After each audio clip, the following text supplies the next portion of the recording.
నమస్తే మిత్రులారా, నేను మీ శ్రీనివాస్ చౌహాన్ అడ్వకేట్. మిత్రులారా, వారసత్వపు ఆస్తులకు సొంత ఆస్తులకు మధ్య తేడాలేంటి?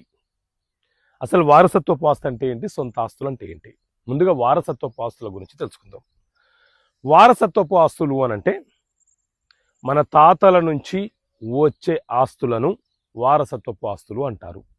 అది ఏ ఆస్తి అయినా కావచ్చు, అగ్రికల్చర్ ల్యాండ్ కావచ్చు, ఒక ప్లాట్ కావచ్చు, ఒక ఇల్లు కావచ్చు, లేకపోతే అపార్ట్మెంట్లోని ఫ్లాట్ కావచ్చు, ఏదైనా సరే మన తాతల నుంచి మన తండ్రులకు, మన తండ్రుల నుంచి మన వద్దకు వచ్చేసరికి ఆస్తులను వారసత్వపు ఆస్తులను పిలుస్తుంటారు. ఈ వారసత్వపు ఆస్తులను తండ్రి తనకు 3 కొడుకులైతే ఒక్క కుమారుడికే ఇస్తానంటే చెల్లుబాటు కాదు. ఒక్క కుమారుడికే వీలునామనో లేకపోతే గిఫ్ట్గా రాసిస్తానంటే చెల్లుబాటు కాదు. వారసత్వపు ఆస్తిలో జన్మతహాగా తల్లి గర్భంలో ఉన్నప్పటి నుంచే ఆ వారసులకు హక్కులు సంక్రమిస్తాయి. అంటే వారి వాటా కోరే హక్కు వాళ్ళకు వచ్చేస్తుంది.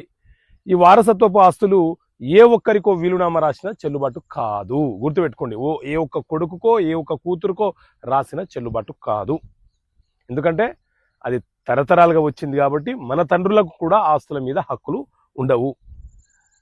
ఎవరైనా ఒక వ్యక్తి సంపాదించిన ఆస్తి ఎవరికి అమ్మకుండా, ఎవరికి వీలునామా రాయకుండా, ఎవరికి జీపీఏ ఏజీపీఏ ఇలాంటివి ఏమి చేయకుండా చనిపోతే ఆటోమేటిక్గా ఆ ఆస్తి వారసత్వపు ఆస్తిగా మారిపోతుంది. ఎందుకంటే ఆ తండ్రి నీకు ఎంతనో నాకు అంతే కాబట్టి, మనము సోదరులం కాబట్టి మనం అందరము సమానంగా పంచుకునే పరిస్థితి ఏర్పడుతుంది. అది వారసత్వపు ఆస్తికి సంబంధించిన విషయం. అదే సొంత ఆస్తి అని అంటే ఎవరైనా తన కష్టార్జితంతో సంపాదించిన ఆస్తిని సొంత ఆస్తి అని అంటారు.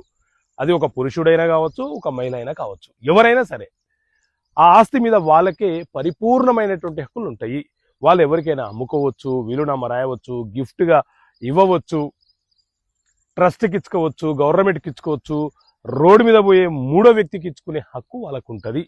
సొంత ఆస్తులను నియంత్రణ చేసే హక్కు భార్యకు కానీ, కొడుకులకు కానీ, కుమార్తెలు కానీ ఎవరికి సంక్రమించదు.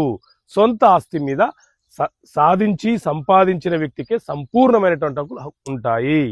ఓకే మిత్రులారా, థ్యాంక్ యూ. జై హింద్.